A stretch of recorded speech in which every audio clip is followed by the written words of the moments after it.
Da Fresh Morning.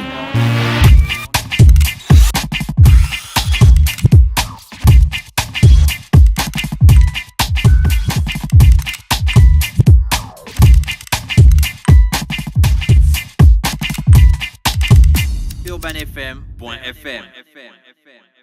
Ponter a bémi la ville, quel embouteillage! Son excellence l'empereur Richard Obey, toujours très très fort. Salut à tous, c'est le guide qui vous parle. Accro de la sono afro, ceci vous concerne. Le live by Urban FM avec Prince Kiala.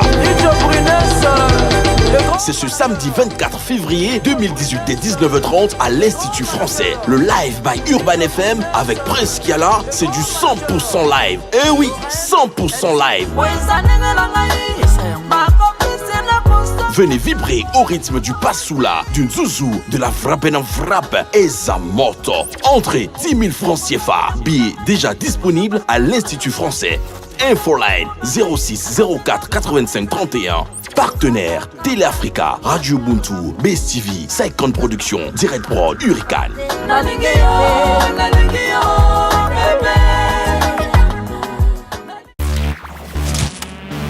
Da Fresh Morning.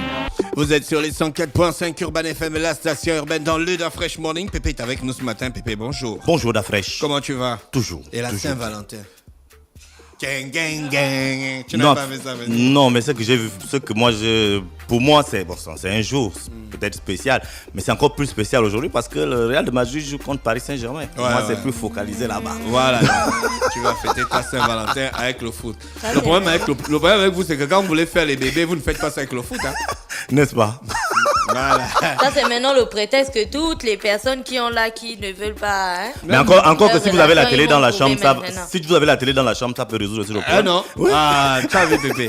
Alors Pépé, on parle de sport ce matin, on va commencer par quoi? On va parler de la Fédération gabonaise omnisport paralympique et handicapé. C'est pour les personnes handicapées, voilà. C'est la fédération qui s'occupe donc du sport, de l'handisport, donc du sport des personnes handicapées. Et nos athlètes sont en préparation, mais vraiment dans des conditions compliquées pour le meeting de Marrakech qui va se tenir du 22 au 29 avril prochain.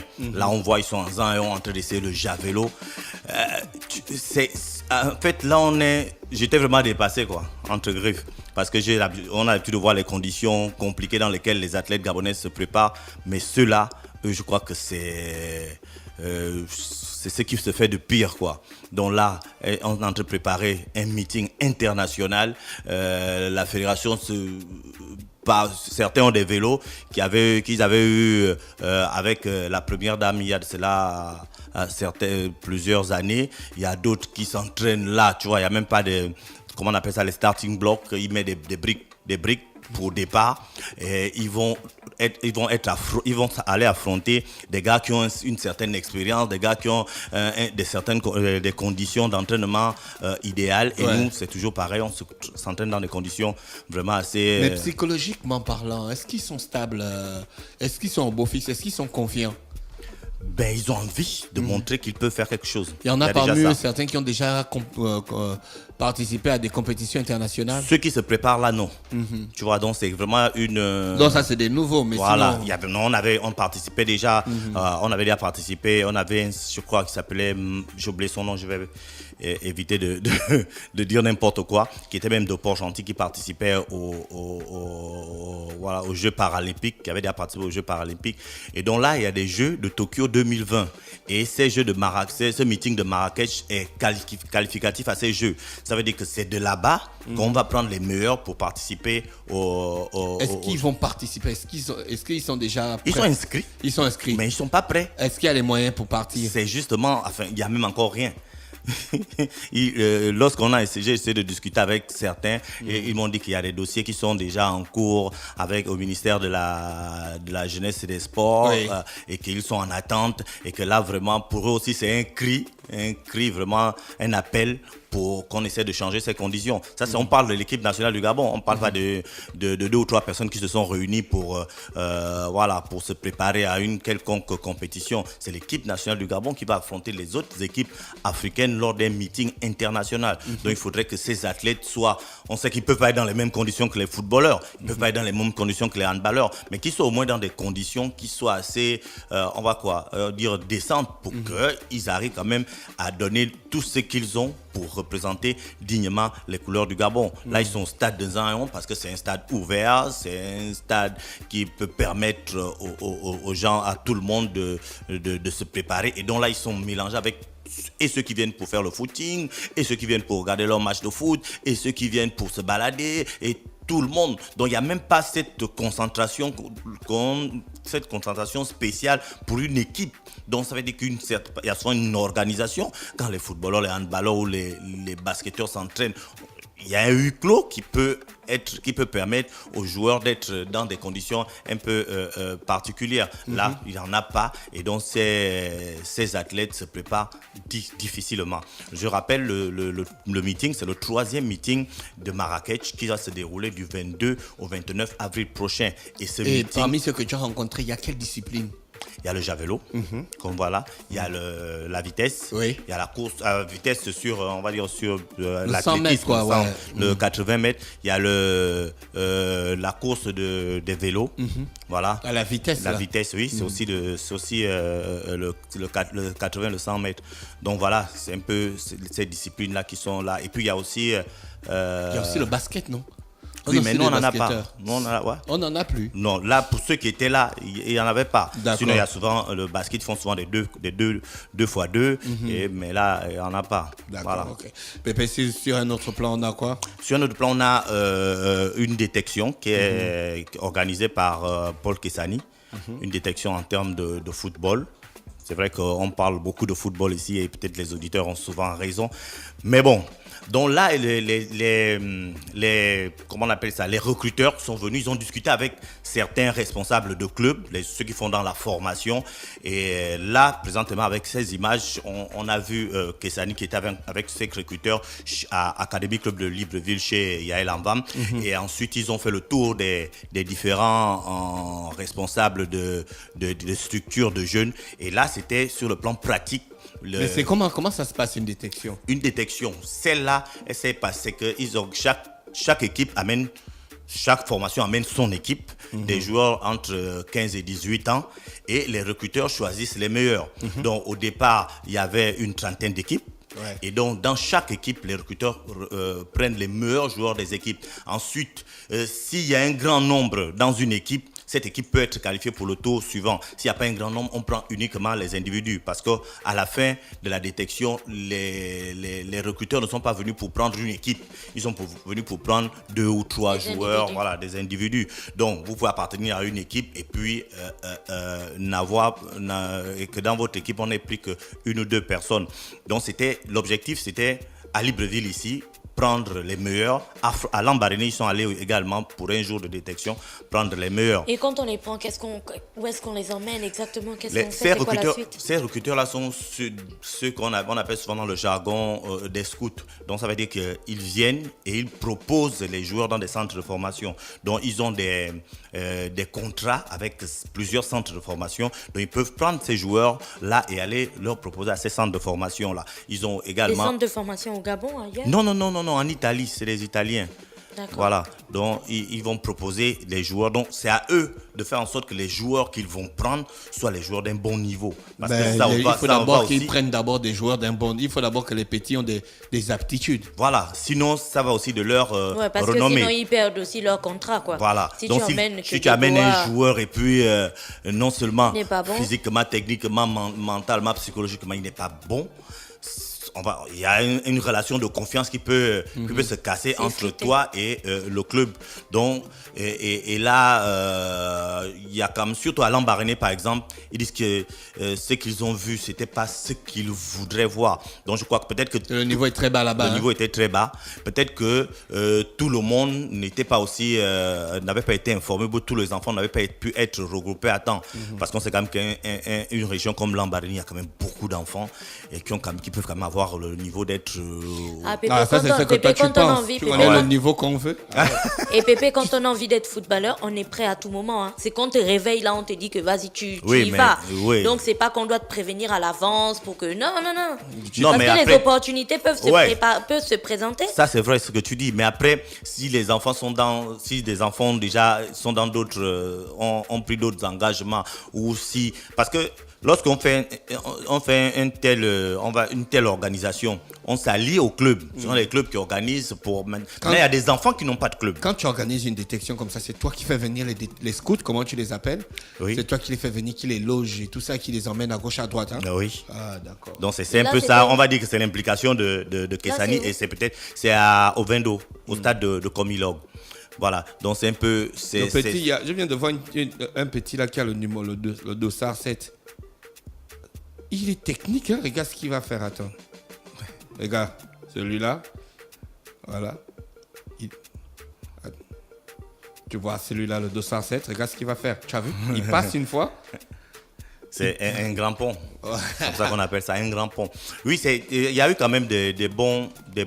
Maintenant, il y a aussi le fait que lorsqu'ils arrivent, ils arrivent avec des profils bien déterminés. Ça veut dire qu'ils veulent peut-être un attaquant qui soit fort physiquement, qui soit peut-être technique, qui soit peut-être ceci, qui soit peut-être cela. Donc des fois, les enfants sont bons, mais les enfants ne répondent pas à ce qu'eux, ils attendent. S'ils ont déjà un enfant, par exemple, ce qu'on appelait les ailiers qui débordent beaucoup et qui sentent beaucoup, et qu'ils en ont déjà sous la main plusieurs enfants, ils ne vont pas prendre ces enfants à les proposer alors qu'il y en a déjà beaucoup là-bas. Donc ils viennent avec des profils bien précis et voilà, et ils choisissent. Donc là, ils ont terminé et ils vont eux-mêmes maintenant se réunir pour dire quels sont les enfants ou quel est l'enfant qu'ils vont amener plus tard en Italie. Ah d'accord, ok Pépé. Et ça s'est bien passé? Ça s'est très bien passé. L'organisation était assez simple. Eux-mêmes. Et moi j'ai apprécié quelque chose avec ces recruteurs, c'est que lorsqu'ils sont venus, ils se sont isolés. Ils n'ont pas voulu qu'un président, qu'un spectateur ou qui que ce soit vienne s'asseoir à côté d'eux pour les influencer sur tel ou tel joueur. Tu vois, ils ont voulu vraiment être à deux, à trois avec leur interprète et observer eux-mêmes, juger eux-mêmes du niveau et changer ou réorganiser les choses comme ils le veulent. Est-ce que quand tu vois les petits là, tu penses qu'il y a un espoir pour le football? Oui, il y a un espoir. Les enfants ont juste besoin d'être encadrés. Tu vois, c'est vraiment l'encadrement. Qu'est-ce qui peut justifier que le Gabon qui soit frontalier au Congo ou au Cameroun, qu'il y ait des talents à quelque niveau que ce soit, au Congo il y a des talents et qu'au Gabon il n'y en a pas. Il a le ballon d'or. Oui, mais mais tu vas comparer avec Eto'o. Tu vas comparer avec Eto'o qui a combien de ballons d'or. Et dans les centres de formation, il y a plus de petits Camerounais, de petits Sénégalais. Mais c'est normal, la population, on est petit aussi. Petite population, petite proportion, petit pourcentage. Ça ne veut pas dire grand-chose. C'est juste que... Au Togo, il y a combien de grands footballeurs que tu connais? C'est une question d'organisation. Depuis l'histoire du Togo, on a entendu parler que d'un seul. Bon, nous on a combien de grands footballeurs? Parce on a eu des grands footballeurs. Hein. Oui, mais voilà, tu vois que donc la taille du pays n'a rien à y voir. Quand Aubameyang est parti à la Arsenal... Il y a un joueur béninois qui joue même au foot. Quand il est parti à Arsenal, on a fait la liste de tous les Gabonais qui sont allés dans les vrais clubs. Tous les bigs qui sont dans les vrais clubs. Normalement, on devrait avoir au moins l'équivalent de ces enfants-là dans les vrais centres de formation. C'est ça, préparer la relève. C'est une affaire de moyens. C'est une affaire de moyens. Au Cameroun, il y a un tissu économique très développé. Il y a des hommes d'affaires, des vrais hommes d'affaires qui ont construit des entreprises, qui ont l'argent parce que c'est le travail de leur merchant. Hein. Ici, les hommes d'affaires, c'est les hommes politiques qui volent l'argent de l'État et puis qui font ce qu'ils veulent avec. Donc ça revient à ce que je disais. Donc ils ne sont pas prêts, ils ne sont pas prêts à financer, le sport, la culture ou quoi que ce soit. Et puis il suffit que leur place change dans leur sphère politique et puis tout de suite ils abandonnent. Ben oui, mais alors que lorsqu'on investit réellement dans les jeunes, on est au moins sûr plus tard d'être riche. Moi, je prends, regardez le cas du CMS. Le CMS a pu vendre Don Ibrahim, a pu vendre Malik et Vouna. Mais c'est une bonne chose pour le développement des frères, des enfants qui viennent derrière. Il y a des clubs comme ça. Le Mounana essaie de placer des joueurs en Europe. Et puis, il y aura des retombées forcément. Il faudrait que nos hommes d'affaires ou nos sportifs, nos sportifs comprennent qu'on peut réellement investir dans le football et dans le sport. Mais c'est et un que business. ce sport, oui, C'est un véritable business qui peut vous rendre plus riche que là et votre richesse va être vraiment stable. Elle ne va pas dépendre de votre poste au gouvernement ou de votre poste politique. Voilà, si vous investissez bien, vous allez avoir les retombées de vos investissements. Ok, Pépé, une autre chose pour le sport? Non, c'était tout pour l'instant. C'était Pépé avec nous ce matin sur les 104.5 Urban FM, la station urbaine dans l'Uda Fresh Morning, le réveil matinal le plus haut de la capitale sur la radio, la plus haute de la capitale. Nous allons recevoir donc ce matin Lacho, voilà, Lacho que vous connaissez très bien, qui est un artiste gabonais qui a fait beaucoup pour la musique. Il sera avec nous dans le réveil matinal le plus haut de la capitale sur la radio, la plus haute de la capitale. Merci encore et restez connectés. Oui, Gina, tu voulais dire quelque chose? J'ai un coq à l'âne. On fait, après avoir coupé l'émission de BT, où je peux le faire maintenant? Non, vas-y, parlons, t'écoute. Tu sais que Créole, la diva, elle va bientôt sortir sa dernière vidéo qui va être chaude. Mais avant, tu vois, elle lance beaucoup de challenges sur sa page. Et pour la Saint-Valentin, elle a un jeu qu'elle a lancé. Elle va inviter un de ses fans à un tête-à-tête et tout pour la Saint-Valentin. Et elle fera ça aux fans qui lui enverra le plus beau poème. En fait, il faut absolument que vous alliez lire ça. Je te lis un que j'ai adoré. Oh ma douce et tendre créole, chaque fois que je vois une de tes publications, mon cœur ne cesse de s'activer comme le moteur d'un clando de Chimichos. Ta beauté est merveilleuse que la Vosgène du Tivoli. Comme ce grand chanteur nommé Maître Gims l'a dit, j'aimerais être la chaise sur laquelle tu t'assois. Créole chérie, je pourrais boire n'importe quelle eau ayant touché ton corps. Créole chérie, tu es le rhume de mon nez, la cuillère de ma tasse. Tu es le genre de femme pour qui je taperais l'achat. Pour qu'on vive de ça. Avec toi, je sens vraiment que l'on tombe, c'est la rapidité. Créole chérie, avec toi, ça va aller vite car ta beauté est riche en paracétamol, riche en vitamines. Tes courbes sont si lisses et raffinées comme le crâne de Booba. Vous pouvez aller lire la suite sur sa page. Mais je trouve le concept hyper intéressant. Et elle a énormément de poèmes. Mais je te dis qu'il y en a 200. Elle va réussir à lire tout ça. Il y a 200 commentaires. Celui que je viens de lire a 70 j'aime. Mais en fait, c'est l'originalité. Okay, ouais. Tu vois, c'est vraiment... un poète. Oui, c'est un poète de la street. C'était donc parfait. Le coq à l'âne de Gina. On va recevoir Lacho dans quelques minutes seulement. Le temps pour nous de dire bye bye à Pépé. Pontière a béni la ville, quel embouteillage! Son excellence l'empereur Richard Obey. Toujours très très fort. Salut à tous, c'est le guide qui vous parle. Accro de la sono afro, ceci vous concerne. Le live by Urban FM avec Prince Kiala. C'est ce samedi 24 février 2018 dès 19h30 à l'Institut français. Le live by Urban FM avec Prince Kiala, c'est du 100% live. Eh oui, 100% live. Venez vibrer au rythme du Passoula, du Zouzou, de la frappe en frappe et Zamoto. Entrée 10 000 francs CFA. Billets déjà disponibles à l'Institut français. Infoline 06 04 85 31. Partenaires Télé Africa, Radio Ubuntu, Best TV, 50 Productions, Direct Prod, Hurricane.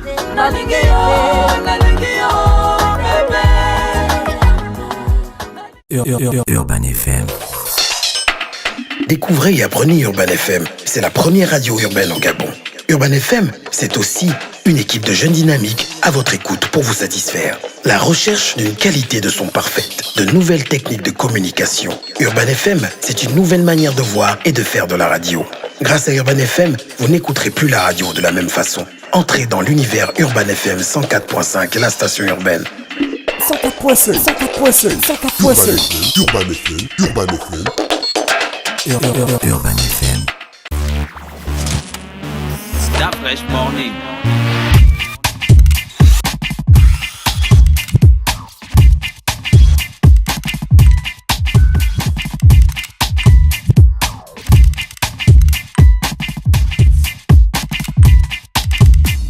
urbanfm.fr.